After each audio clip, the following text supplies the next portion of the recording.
বন্ধুরা, এই gain booster সার্কিটটি আপনারা স্ক্রিনে একটু ভালো করে লক্ষ্য করুন, দিলে বুঝতে পারবেন খুব সহজে। আচ্ছা বন্ধুরা, এই সার্কিটটা আপনারা পজিটিভ 9 ভোল্ট থেকে 12 ভোল্ট সিঙ্গেল সাপ্লাইয়ের মাধ্যমে 9 ভোল্ট থেকে 12 ভোল্ট সিঙ্গেল সাপ্লাইয়ের মাধ্যমে চালিত হবে, ঠিক আছে। আচ্ছা, এই সার্কিট তৈরি করার জন্য আমাদের প্রথমে একটা BC 548 বা 547 ট্রানজিস্টার নিতে হবে। এবার এই ট্রানজিস্টারের কালেক্টর থেকে আউটপুট নেব, অ্যামিটারে গ্রাউন্ড সাপ্লাই দেবো, ঠিক আছে। এবার নিচে একটা গ্রাউন্ড লাইন নিয়ে নিলাম।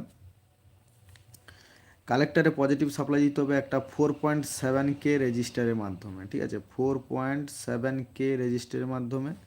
এবং গ্রাউন্ড সাপ্লাই দিতে হবে 520 ওহমস বা 560 ওহমস দিতে পারেন, ঠিক আছে।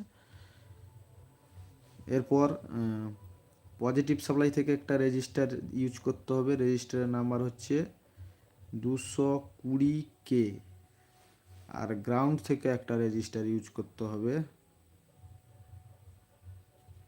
33K। এরপর সিগন্যালটি ইন করার জন্য যে চিপের প্যানেল থেকে যে সিগন্যালটা আসবে, সে লেফট বা রাইট যে কোনো দুটি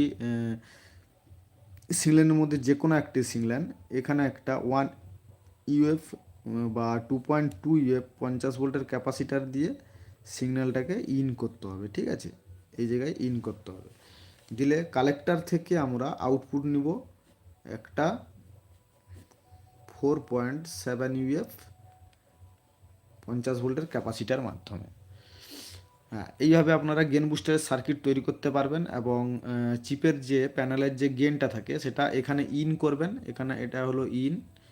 আর লেফট রাইটের মধ্যে একটা ইন করলেন, আর গ্রাউন্ড লাইনের সঙ্গে একটা যুক্ত করতে হবে। যে চিপের প্যানেলে যে গ্রাউন্ড লাইনটা থাকে সেই গ্রাউন্ড লাইনটাও এখানে যুক্ত করতে হবে।